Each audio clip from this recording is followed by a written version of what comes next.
This is Literature to Life Analysis, and we're analyzing Carry On, Mr. Bowditch, chapters 3 through 5. The plot so far, we have been kind of at the beginning, which is called the exposition. And during the exposition,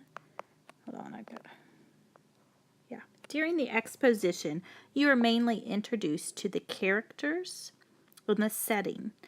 And that's where we've been up to this point. And now we're right here, which is called the inciting moment. Okay? And this is the first big event in a book that starts kind of all the real problems. Okay? In this book, it is when Nat, our protagonist, our main character here, becomes an indentured servant. Up to this point, he has been really striving to be a good student and thinks he is going to get to be a student at Harvard. And suddenly his dad says, actually, you're going to be indentured to a cooper shop for 9 years. Okay, so now what we're going to see happen is what's called the rising action. And the rising action is where problem after problem keep happening, and you could just label them all along here until you will come to the climax, which will be a problem that seems unpassable. You just can't get over this. And then there'll be some sort of twist, and things will start falling into place in our falling action, and then we will come to resolution where the new normal is going to be. Okay? All right. We want to go over the themes of these chapters.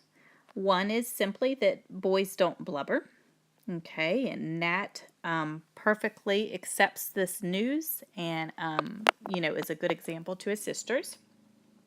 The next is just a reoccurring theme throughout the book of people thinking things are going to get better now that the war's over, or that we've moved, or you name it, but they don't.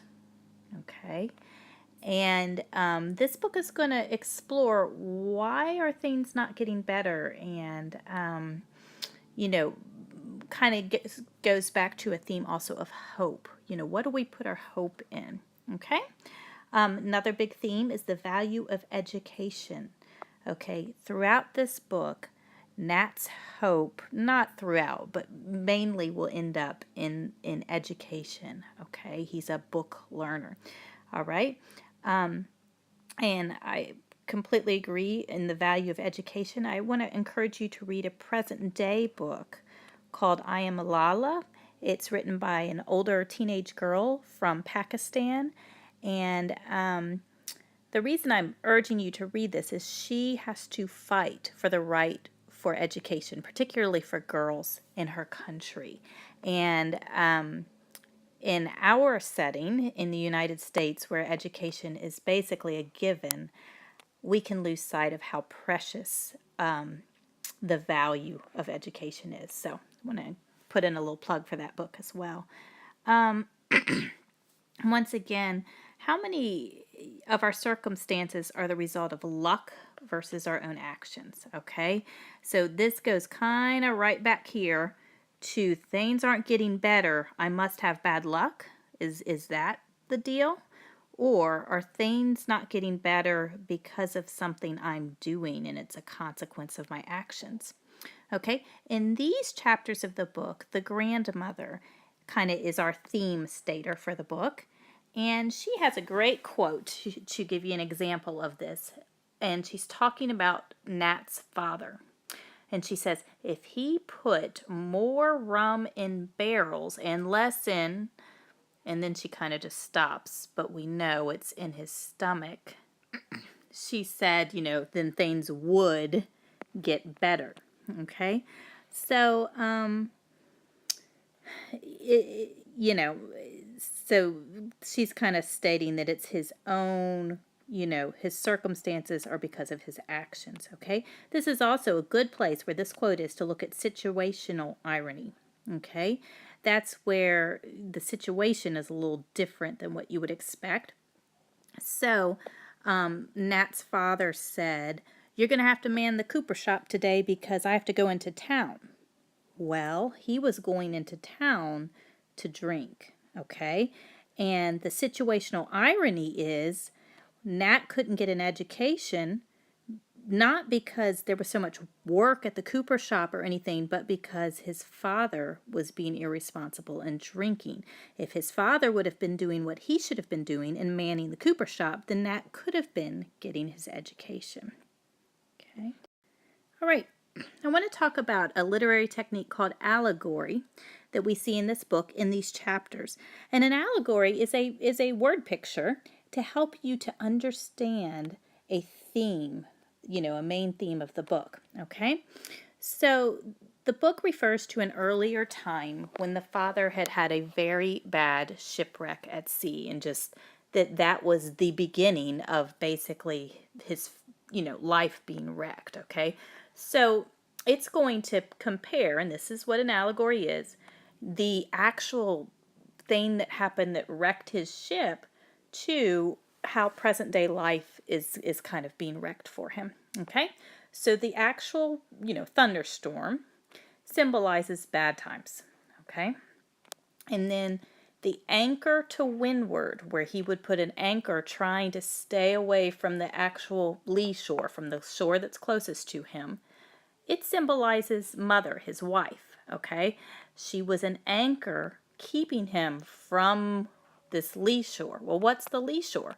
Well, that for him was drinking, okay?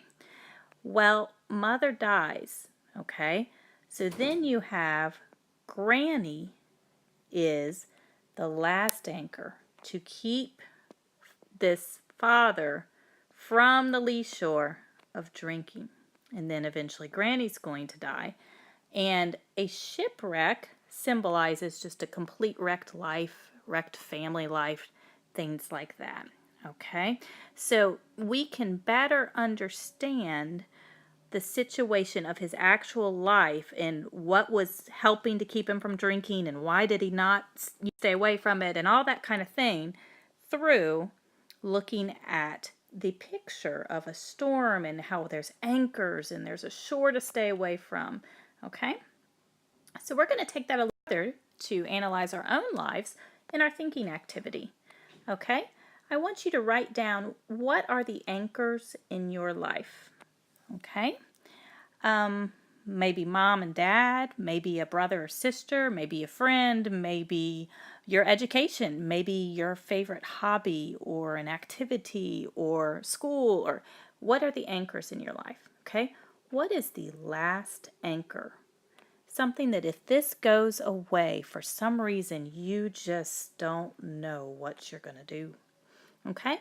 What are the lee shores in your life? These are things that can wreck you, okay? Maybe laziness, maybe a disrespectful attitude towards authority. That can wreck you. Maybe a friend that's leading you straight towards a wreck, okay? So what are your personal lee shores, okay? Now let's think about what would be the consequences of leaving those anchors and going to those lee shores. Would it ruin your entire life? Would it mess up a friendship? Would it mess up your family? Would it mess up your education? Would it mess up your, let's think long term about what the consequences are if we go to that lee shore. Okay? Now let's go back to those anchors. I want you to look at the ones that you wrote down, and I want you to see, are these stable anchors? I mean, did you pick a good person that you can count on? Is your activity really, stable and a good thing? Okay? Because if your anchor's not stable, things aren't looking good. Okay? So once we've located and found what we think should be our stable anchor, how can you hold fast to that? How can you stick close to it? And how can you then avoid the lee shore? And this is a way that this book can help us to analyze our own lives and learn from it.